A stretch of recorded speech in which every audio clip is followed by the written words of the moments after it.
Shinjuku Watch Shopping Part 2. This was my first time hitting these particular shops. We also have English-speaking staff in your service. We hope to make your shopping experience more enjoyable. A Box and Papers 36mm Explorer. This is a D serial, so it would come from either 2005 or 2006. To its right, a full set 34mm Oyster Perpetual with the red grape dial. Will this, with its discontinued status and unique colored dial, go down as a classic? Will it become more collectible? The same question could be asked of this Yachtmaster 2 with a Mark I dial. The current Yachtmasters have the Mark II dial, slightly different aesthetic, but I think you could ask the question about either. Who has this watch? Who wears this watch? Is this a future classic in the same way the Explorer 2 1655 is? And that's basically by going down in history as a failure that becomes collectible because of its rarity and weirdness. Grandpa's champagne dial two-tone date just might have cost him a pretty penny, but for us, they're starting to look like deals, and they really are. Less than $5,000 for this. Of course, no box, no papers. There's some scratching on the crystal. It probably needs a service, but a service and a polish would have this looking new. It's not a collectible watch in the same way as Steel Sports Rolex is, but infinitely wearable. Speaking of a watch that needs a polish, not that I would be the one to give it one, is this two-tone diamond dial Daytona with an in-house movement and a full set, no less. A discontinued oyster braceleted BLNR. I think we could do a lot better price-wise in other shops here in Japan. Beautiful piece though. Looks like it needs a polish as well, full set. And a two-tone bluesy, and pretty terrible price on this, to be honest. I've seen better condition full sets in Nakano for thousands less. While you check out these pieces, let me tell you a little bit about the shop. It wasn't an explicit watch shop. It was a used shop, a lot of bags, a lot of fashion items, and of course watches too. They didn't seem to know what they were doing price-wise. They were all over the place, and these are the kind of prices I think you can expect in 5 years. Maybe that gives you an indication as to what they think prices will look like in 5 years, but I think it was more out of ignorance, and they just, better to be safe than sorry. You know, you don't want to sell them for too less, and these prices might come to pass in 5 years, but as of 2020, a little crazy, a little high, and yeah, they probably were just checking out Rakuten Chrono 24 and tacking on a bunch because they know prices are going up on Rolexes. You can really see that with that Explorer 2 right there. That's a crazy price for a 1996 tritium dialed watch. No box, no papers, you know, black dial. This should be probably 6.5. Same could be said of that Air King. That's way too expensive for a no box, no papers Air King. They had some Omega watches, and even the Omega watches were a little bit overpriced. That watch on the left probably should go for a couple hundred less. Still a great deal. You're getting a great watch for, you know, not much money. Same could be said of that watch right there. In the middle, you have a Manual Wine Speedmaster 42mm, scratched up crystal, needs a polish, probably needs a service, no box, no papers. You can buy a lot better pieces, full sets for less, but I tried it on for fun. And the clasp looks better on wrist than off. And there it is. And it's, yeah, it's a beautiful watch. I think it could be a bit smaller. I could probably go for a reduced. I don't know if I'll ever go for a Speedmaster period. But great legibility on the dial and on those sub-dials. Much more so than my Iconaut, I must say. I was heading through the station today trying to get an idea of the minutes on the sub-dial. And I had to stop walking to do it. So this is a really nice watch. As is this. You can see a lot of wear on the gold part of the clasp. This is an M serial from 2006, 2007. Engraved rehaut.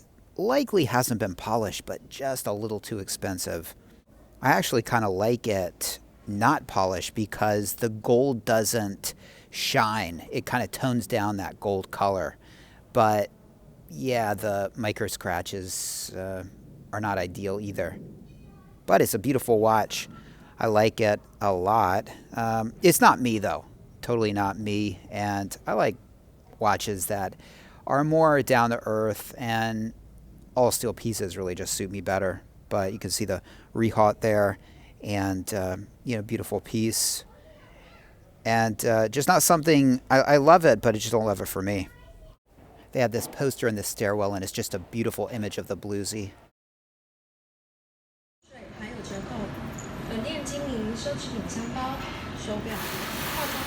A couple of ladies' watches on the right. That's a 31 millimeter 6-digit brand new Datejust. You got to wonder how it got to the shop. Was it purchased in order to get a Steel Professional model?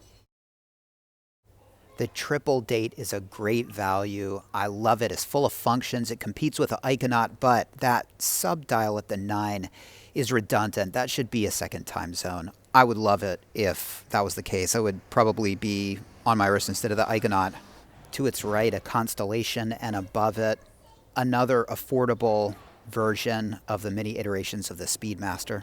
That price on the top right of the tags is the retail price. So you can see that you are really saving money on these pieces, and you can also see what kind of value they hold. Of course, Omega is a business. They're in the business of making and selling watches, and they can't, like Rolex, afford to hold back. Rolex is a charity, and so they make all these different iterations. They pump them out, they sell them, but then they tank on the secondhand market. And if you're not worried about a watch holding value, then these are great options because you're going to get a great watch for a great price. A gorgeous, and I stress gorgeous, U-serial Swiss-only dial Coke. You know, when I look at this watch, I feel like I can't buy other watches. It's just so beautiful. I want more. I want more. Absolutely gorgeous. To the right, a 16600. Well, we'll get there. A 36 millimeter Explorer. Fantastic watch. Fantastic watch. I mean, all of these watches are great, but man, that one in the middle, I'm just really affected by it. All right, here comes the Sea Dweller. Great price. That's probably a no box, no papers piece. Z serial 2006, 2007. Looks great. It'd be a great wearable piece. A black dialed Milgauss. Non-GV glass version, box and papers. V serials like this are from 2008, 2009. And another bluesy. Now this is a ceramic bluesy, and you can see the big fat case, the maxi dial, maxi hands, box and papers, and a great price on this box and papers 116710 LN. Awesome piece. Really good prices at this shop. Now they knew how to price to sell, and I bet a lot of these pieces are gone now. Now, this isn't my style. If you like green, yeah, if you like white dials, but it's an interesting one. Precious metal cased Datejusts are kind of rare. You usually find those on day dates. Yeah, the diamonds are not to my liking, but there you go. It's a Daytona, and that looks to be a mother of pearl dial, which is interesting. And I know somebody who might be getting a mother of pearl dial watch back from RSC soon. Oh, I think I've said too much. And this is a decent price on a day date. And yeah, the diamonds, yeah, it makes it a little too blingy, but you know, $1,500 for a really F-off piece. And yeah, just naturally, I go back to this piece. Absolutely beautiful. And a Swiss-only dial. This would be from 1998 or 1997. A beautiful discontinued dial on this Yachtmaster. And this is a box papers piece. Look at the length of the bracelet. Nobody's pinching links here. It's a good shop. This is a relatively good price on this discontinued box and papers, last of the last white dial turnographs. And we'll take a closer look at this piece later. This is a D serial from 2005, 2006. 3 36 millimeter steel Datejusts. You've got all the bezel options there. I love them all, but that middle one is probably my preference.